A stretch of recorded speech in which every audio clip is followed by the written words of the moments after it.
Now, Interior Cabinet Secretary Kindiki has called upon all three arms of government to forge a united front in fighting corruption.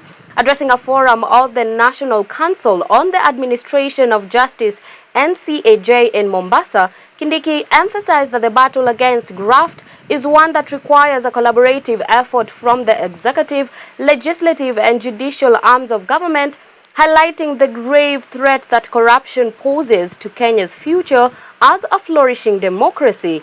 According to the CAS, corruption not only erodes the nation's core values, but also hinders progress and undermines the delivery of public services. Our very own Grace Ahati reports.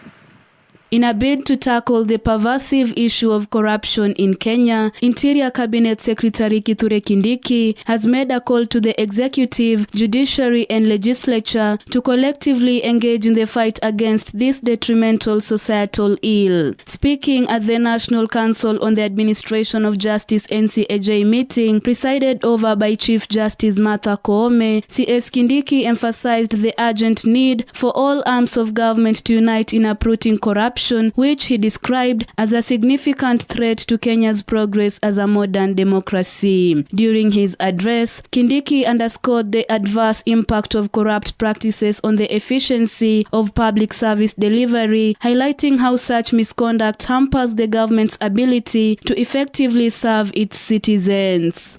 We should, as a country, start shifting from fighting corruption as just a vice, as a moral vice, but look at it as a national security and national sustainability threat.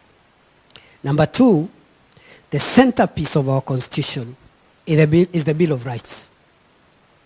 Is the Bill of Rights. And this Bill of Rights is the most, I think, one of the most progressive, putting together all the three generations of fundamental rights and freedoms together. The Interior CS has further urged state agencies to collaborate closely in combating corruption, emphasizing the importance of a cohesive and concerted effort in eradicating corrupt practices that hinder Kenya's development and potential. According to him, no arm of government should exploit its functional independence as a shield to impede service delivery or advance corrupt activities. The same power that gives you that power from where you sit gives another agency, another arm, another level of government different powers. So unless we work together, we end up frustrating each other.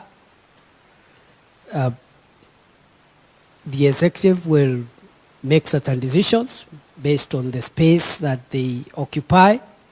The judiciary will also make their decisions based on the case of the space they occupy. And unless there are ways of, within the principles of independence, agreeing how to work together, we end up frustrating. To this regard, the CS has called for a unified front against corruption, emphasizing that only through collective action can the nation overcome this pressing challenge. It's accountable to the people. The legislature is accountable to the people.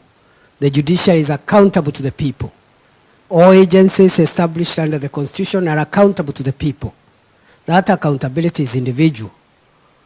But looking at the structure of our Constitution, that accountability is also collective. It is collective in the sense that while we owe individual institutional accountability to the people, we are collectively bound to work together to deliver that accountability. The National Council on the Administration of Justice (NCAJ), under the leadership of Chief Justice Martha Koome, convened in Mombasa to deliberate on strategies to combat corruption and improve service delivery efficiency. During the meeting, one of the key resolutions adopted by the Council was the decision to embark on a comprehensive digitization and automation process to bolster efficiency, enhance accountability, and ensure seamless seamless service delivery within the justice system. Despite ongoing efforts to tackle corruption, it remains a formidable challenge in Kenya. According to Transparency International's Corruption Perceptions Index (CPI) for 2020, Kenya was ranked 124th out of 180 countries, indicating a high level of perceived corruption within the country. Reporting for Hope TV Newswatch, I'm Grace Ahati.